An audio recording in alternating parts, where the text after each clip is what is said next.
여러분 안녕하세요. 반갑습니다. 오늘도 하나님의 크고 귀하신 사랑과 은혜가 함께하는 예배 그리고 또 화요일이 되시기를 간절히 바라고 기도합니다. 우리 함께 찬양하겠습니다.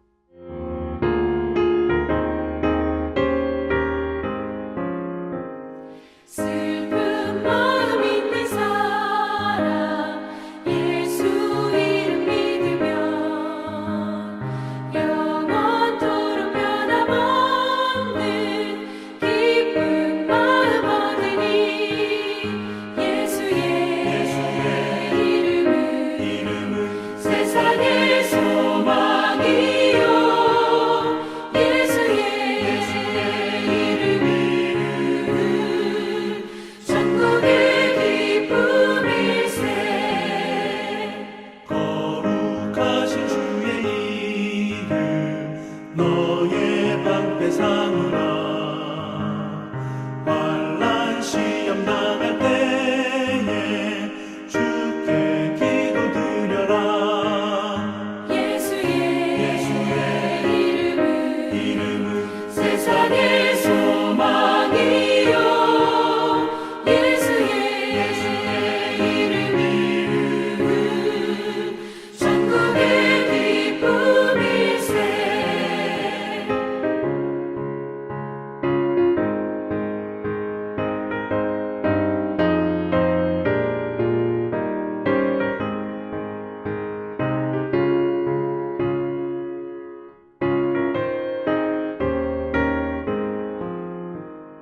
존귀하신 주의 이름 우리 기쁨 되도다. 주의 품에 안길 때에 기뻐 찬송 부르리. 예수의 이름은 세상의 소망이요 예수의 이름은 천국의 기쁨일세. 우리 갈 길 나간 후에 보좌 앞에 나아가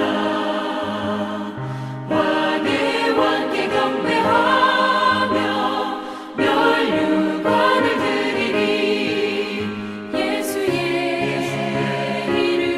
이름은 세상의 소망이요 예수의 이름은 천국의 기쁨일세.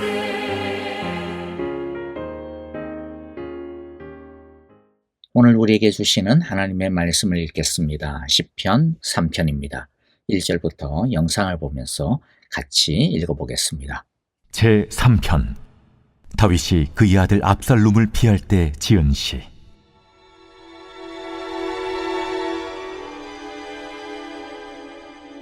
여호와여, 나의 대적이 어찌 그리 많은지요. 일어나 나를 치는 자가 많으니이다. 많은 사람이 나를 대적하여 말하기를 그는 하나님께 구원을 받지 못한다 하나이다. 여호와여, 주는 나의 방패시오 나의 영광이시오 나의 머리를 드시는 자이시니이다. 내가 나의 목소리로 여호와께 부르짖으니 그의 성산에서 응답하시는도다. 내가 누워 자고 깨었으니 여호와께서 나를 붙드심이로다. 천만인이 나를 에워싸 진친다 하여도 나는 두려워하지 아니하리이다. 여호와여, 일어나소서. 나의 하나님이여, 나를 구원하소서. 주께서 나의 모든 원수의 뺨을 치시며 악인의 이를 꺾으셨나이다. 구원은 여호와께 있사오니 주의 복을 주의 백성에게 내리소서. 오늘의 말씀을 통해 하나님의 크신 은혜와 능력을 경험하게 되기를 간절히 바랍니다. 우리는 시편 2편을 통해서 우리의 최고의 복은 바로 하나님이시라고 하는 것, 왕이신 하나님의 통치 아래 사는 것, 그의 말씀의 다스림 안에 사는 것이 최고의 복이라고 하는 것을 확인할 수 있었습니다. 그리고 시편 1편을 통해서도 하나님의 말씀이 최고의 복이다. 그 말씀을 주야로 묵상하며 그 말씀 안에 사는 것, 그 말씀을 따라 사는 것이야말로 복 중의 복이라는 것을 배웠습니다. 시편의 나머지 부분들은 이 최고의 복이신 하나님을 어떻게 자신의 복으로 삼을 수 있을까? 또 우리가 어떻게 하나님의 말씀을 나의 복으로 삼을 것인가 하는 부분을 다루게 됩니다. 또 하나님이 하나님을 자신의 최고의 복으로 삼는 사람에게, 하나님의 말씀을 자신의 최고의 복으로 삼는 사람에게 어떻게 하나님께서 복을 내리시는지에 대한 시인들의 개인적인 간증과 고백이 시로 표현되고 있을 겁니다.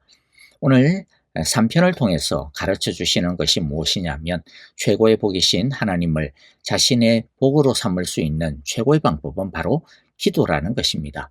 기도가 무엇입니까? 복잡하게 여러 이론을 거들먹기를 필요가 없습니다. 기도는 너무나도 간단 명료합니다. 1절을 봅니다. 1절 첫 부분에 보니까 여호와여라고 부릅니다. 이처럼 여호와여라고 하나님을 부르는 것, 하나님을 찾는 것이 기도입니다.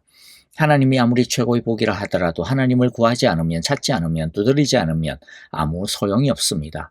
그래서 예수님은 우리가 잘 아는 대로 구하여라, 찾아라, 두드리라고 하나님의 이름을 부르라고 명령하신 것입니다. 다윗은 위기의 순간, 위협의 순간에 다른 것을 찾지 않았습니다. 하나님을 찾았습니다. 왜 하나님을 찾았습니까? 8절에 보니까 구원은 오직 여호와께만 있음을, 여호와의 백성에게 하나님께서 복을 내려주심을 믿었기 때문입니다. 이렇게 믿으면 하나님을 찾을 수밖에 없습니다. 하나님을 찾지 않으면 여러 가지 핑계를 댈 수 있을지는 몰라도 결국에는 하나님을 그만큼 믿지 않는다라는 것을 말하고 있는 것이죠. 하나님 말고는 믿을 만한 구석이 또 있기 때문에 일단 그것으로 먼저 해결을 해보고 나머지 안 되면 마지막에 그러면 하나님 찾아보지, 이러한 어떤 의식의 결과인 거죠. 그러므로 얼마나 열심히, 얼마나 간절하게 하나님을 찾는가, 하나님께 기도하는가, 얼마나 빨리 하나님께 나아가는가 하는 것은 얼마나 하나님을 믿고 신뢰하는가를 보여주는 증거가 되는 셈입니다. 그러면 우리는 언제 하나님을 찾아야 할까요? 언제 하나님을 찾을 수 있습니까? 다시 1절을 봅니다. 1절에 뭐라고 이야기합니까? 나를 대적하는 자들이 어찌 이렇게도 많습니까? 나를 치려고 일어서는 자들이 어찌 이렇게도 많습니까? 언제 찾겠습니까? 대적이 많을 때죠. 치려고 일어서는 사람들이 많을 때죠. 제 위기의 순간입니다. 그래서 우리는 어려움이 찾아오면 하나님을 찾아야 하는 겁니다. 산기슭을 어슬렁거리는 하이에나처럼 엉뚱한 것을, 시체 덩어리를 찾아 두리번거리면 안 됩니다. 기도란 무엇입니까? 하나님을 찾는 겁니다. 그 다음에는 자신의 어려움을, 자신의 사정을 하나님께 있는 그대로 미주알 고주알 일러 바치는 것입니다. 이야기하는 것이죠. 기도는 자신의 처지와 형편에 대해서 하나님과 상담하는 것입니다. 왜 그렇게 해야 됩니까? 하나님이 자신의 하나님이요, 자신의 왕이요, 자신을 다스리고 계시며 또 말씀으로 자신을 가르치고 지도하시고 훈계하시는 분이심을 믿기 때문입니다. 하나님이 자신의 복 중에 복이라고 믿기 때문에 하나님을 붙드는 겁니다. 하나님이 자신의 왕이라고 믿기 때문에 또 자신을 능히 도우실 것을 믿기 때문입니다. 자, 그래서 이제 간단하게 먼저 정리를 해봅니다. 기도란 무엇이라고요? 기도란 하나님을 부르고 하나님께 자신의 처지와 상황, 위기를 알리고 도와주기를 간청하는 것이 기도다라는 것이죠. 자, 이제 조금 더 디테일하게 오늘 말씀을 봅니다. 2절에 보니까 이 위기가 어떻게 생겨난 것인지에 대한 힌트를 주고 있습니다. 2절, 나를 빗대어 하나님도 너를 돕지 않는다 하고 빈정대는 사람들이 어찌 이렇게도 많습니까? 셀라.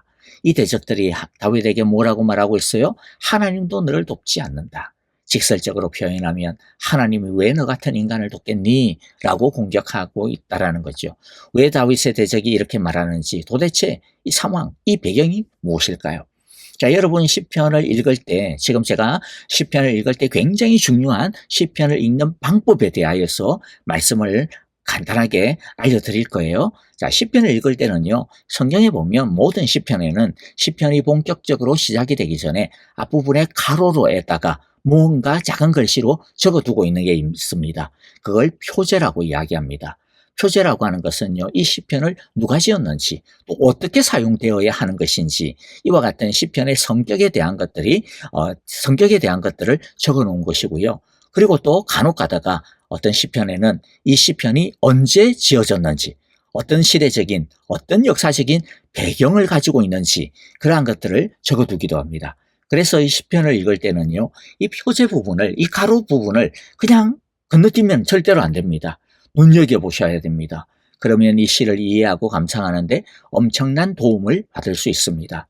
이것이 시편을 읽고 이해하는 데 있어서 굉장히 간단한 거지만은, 그러나 너무너무 중요한 방법입니다. 그러니까 꼭 기억해 두시고 방금 제가 일러준 대로 표제를 잘 살피고 읽으시기를 바랍니다.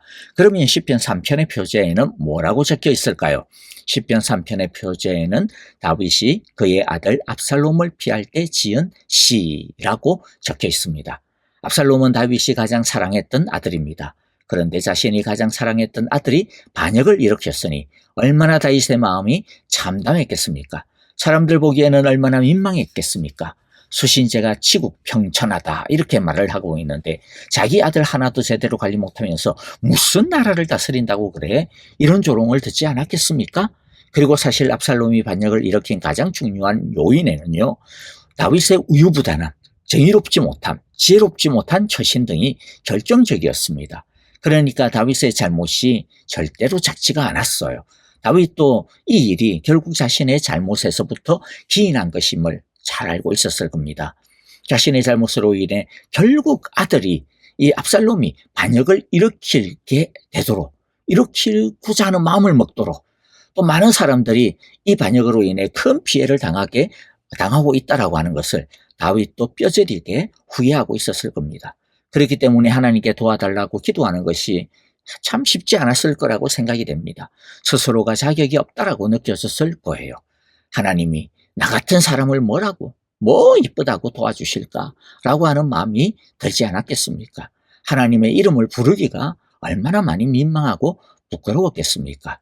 그러니까 2절에서 다윗을 향하여 조롱하고 공격하고 있는 이 사람들은 다윗의 대적인 동시에 또 사실은 누구도 포함되는 거예요. 다윗의 마음 한구석 안에 들어있는 다윗 자신의 자책감과 자괴감과 죄책감도 포함되어져 있는 거죠. 그런데 이런 부끄럽고 수치스러운 순간에 다윗은 그냥 주저앉지 않았습니다. 포기하지 않았습니다. 다윗은 그럼에도 불구하고 하나님을 향하여 부르짖었습니다. 하나님께 자신의 처지를 불쌍히 여겨달라고 간구했습니다.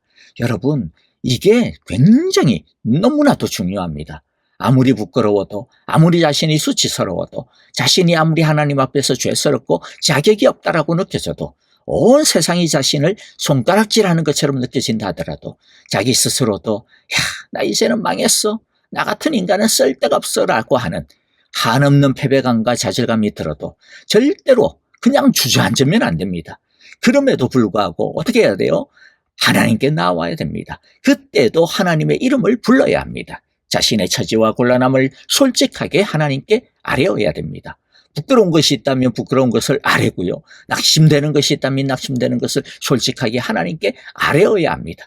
주님, 어떻게 하면 좋습니까? 어떻게 하면 좋겠습니까? 주님, 길을 좀 알려주십시오. 주님, 불쌍히 여겨주십시오라고 진실하게 솔직하게 간절하게 아뢰어야 합니다.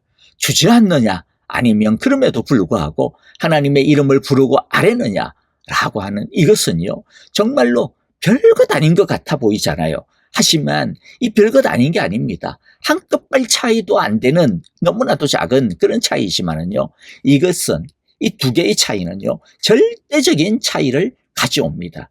하나님의 이름을 부르고 안 부르고는 이것은 망하느냐 아니면 다시 일어서느냐, 죽느냐 아니면 사느냐 하는 것을 결정짓는 너무나도 중요한 차이라고 하는 것을 꼭 기억해야 할 것입니다. 그러므로 주저앉지 마세요. 멍 때리지 마시고요. 고개 숙이지 말고요. 하나님을 향하여 하나님의 이름을 부르짖고 간구하는 우리 모두가 다 되시기를, 그래서 다시 살아나고 다시 회복되고 다시 일어나게 되어지시기를 간절히 기도하고 축복합니다. 자, 우리는 이것을 3절과 4절의 다윗의 기도를 통해서 확인할 수가 있을 겁니다.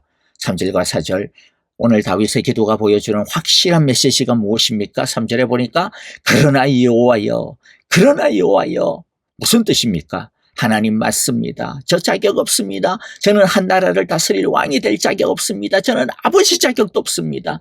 지금 이 사태의 주범은 압살롬이 아니라 결국에는 접니다. 제가 그렇게 만들었습니다. 제 탓입니다.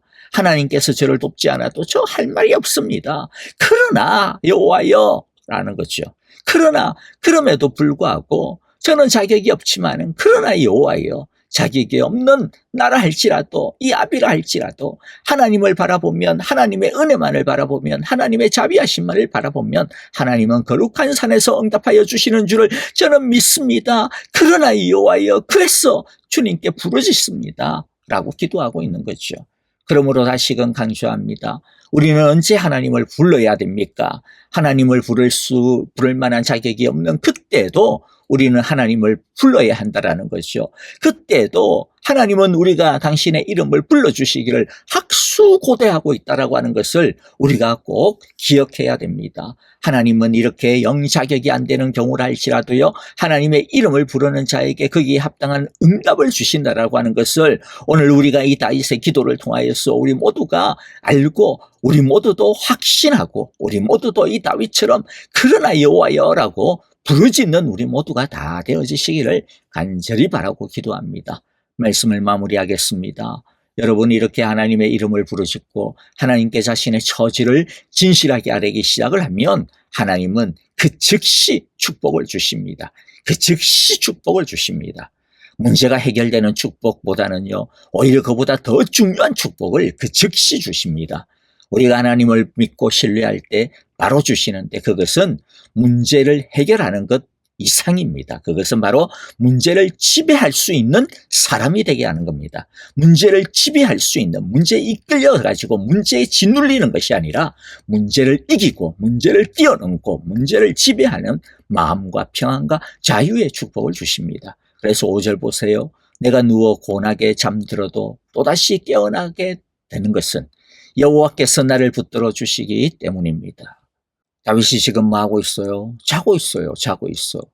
하나님을 신뢰하여 문제를 하나님께 가져가기 시작을 하면요, 이 다윗처럼 자게 됩니다. 무슨 뜻입니까? 문제에 시달리지 아니하는 마음을 갖게 되었다라는 거죠. 하나님의 성령이 그 마음을 평강의 평강으로 지켜주시기 때문입니다. 문제의 꼭대기에 서서 문제를 지배하는 힘을 가질 수 있도록 하나님이 믿음의 능력을 부어주셨기 때문입니다. 압살롬의 군대에 쫓겨 도망을 가고 있는 이 상황에서도, 그리고 언제 배신자가 등에 칼을 꽂을지도 모르는 이 살뜰리는 암울한 상황 속에서도 다윗은 평안을 찾아가고 있습니다. 그래서 두려워 떨지 않고 잠을 자고 있습니다. 그리고 아침에는 어떻게 해요? 다시 소망을 품고 일어나는 것이죠. 1절과 2절에서 보았던 그런 조바심과 두려움은 다윗에게는 더 이상 없습니다. 사라져버렸음을 우리가 보게 됩니다. 그 이유가 어디에 있습니까?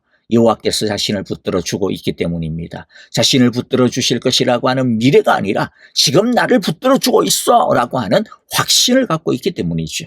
비록 아직 쫓겨다니고 있어도, 아직 그의 대적들이 그를 성토하는 소리들이 이리저리 어지럽게 막 돌아다니고 있고 온갖 찌라시들이 유언비어가 난무하고 있지만은 해결이 되는 것이 아직 눈에 보이지 않지만은, 그러나 그는 하나님이 분명히 자신을 붙들어주고 있다라고 하는 것을 신뢰하고 있습니다. 바로 이렇게 하나님을 신뢰하는 그 자체가 믿음으로 온전히 기도하면 그 즉시 복을 가져다 주는 것입니다. 그래서 7절 보세요. 여호와여 일어나십시오. 나의 하나님 이 몸을 구원해 주십시오. 여호와께서 내 모든 원수들의 뺨을 치시고 악인들의 이를 부러뜨리셨습니다. 일어나소서, 일어나십시오, 구원해 주십시오라고 하는 것은요, 조바심의 표현이 아닙니다. 하나님이 안 일어나고 있고 아직도 나를 앙도와주고 있으니까 빨리 일어나고 빨리 구원해 달라고 그렇게 그냥 막 하나님의 멱살을 갖다 흔들고 있는 그런 게 아니고요, 오히려 확신에 찬 담대한 모습이에요. 일어나소서, 구원하소서라고 하는 부르짖음은 구원해 주실 것이라고 하는 것에 대한 기대에 찬 모습인 겁니다. 그렇기 때문에 그가 어떻게 담대하게 선언하고 있습니까? 이 여호와께서 내 모든 원수들의 뺨을 치시고 악인들의 이를 부러뜨리셨습니다. 여러분, 뭐라고 표현했어요? 부러뜨릴 겁니다 이렇게 했습니까? 아닙니다.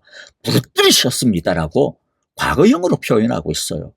지금 반란이 제압되었습니까? 아니에요. 아직 반란이 제압되기는커녕 반란군의 기세가 하늘을 찌르고 있어요. 성경에 보면 온 이스라엘 백성들의 마음이 압살롬에게 향하고 있다라고 표현을 하고 있는데요. 그런데 이처럼 아직 아무 일도 일어나고 있지 않은데, 아직 기도 응답이 이루어지지 않고 있는데, 그럼에도 불구하고 다윗은 과거형을 사용해서 악인들의 일을 부러뜨리셨습니다라고 담대하게 선언하고 있는 것입니다. 하나님이 반드시 그렇게 해주실 것이라고 하는 확신인 것이죠. 볼 것도 없는 승리라고 하는 확신의 선언인 것입니다. 그러므로 믿음과 신뢰에 찬 기도는요, 기도할 때 이미 응답이 시작이 되는 겁니다. 왜 그렇습니까?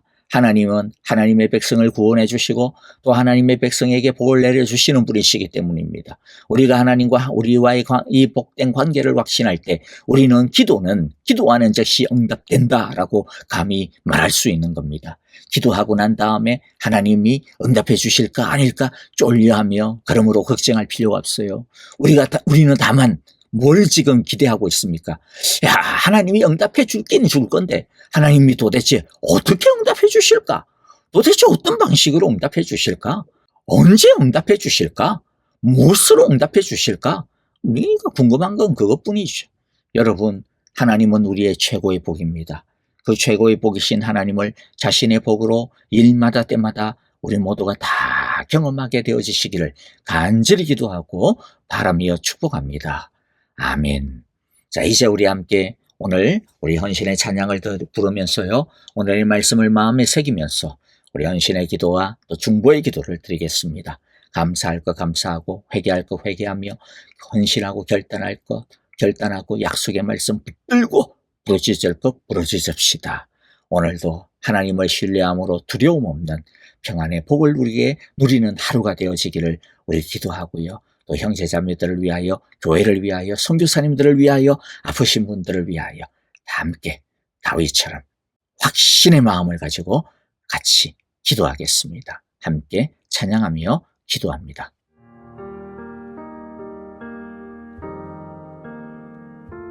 날마다 숨 쉬는 순간마다 내 앞에 어려운 일 보내 주님 앞에 이 몸을 맡길 때 슬픔 없네 두려움 없네 주님의 그 자비로운 손길 항상 좋은 것 주시도다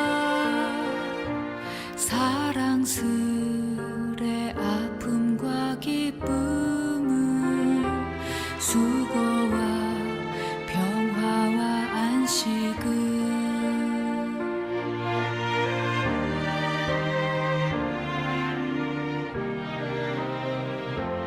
날마다 주님 내 곁에 계셔 자비로 날 감싸주시네 주님 앞에 이 몸을 맡길 때 힘주시네 위로함 주네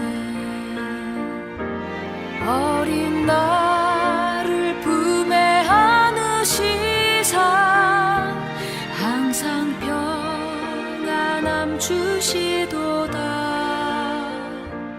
내가 살아 숨을 쉬는 동안 살피신다 약속하셨네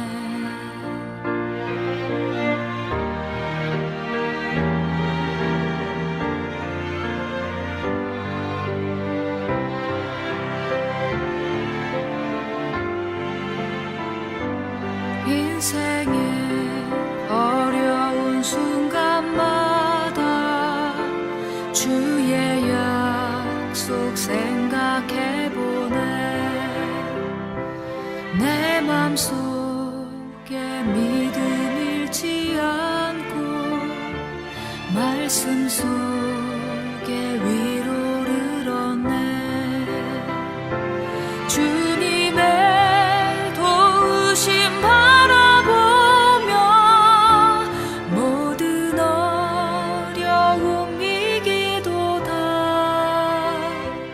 흘러가는 순간순간마다 주님 약속 새겨봅니다 주님 속 새겨봅니다.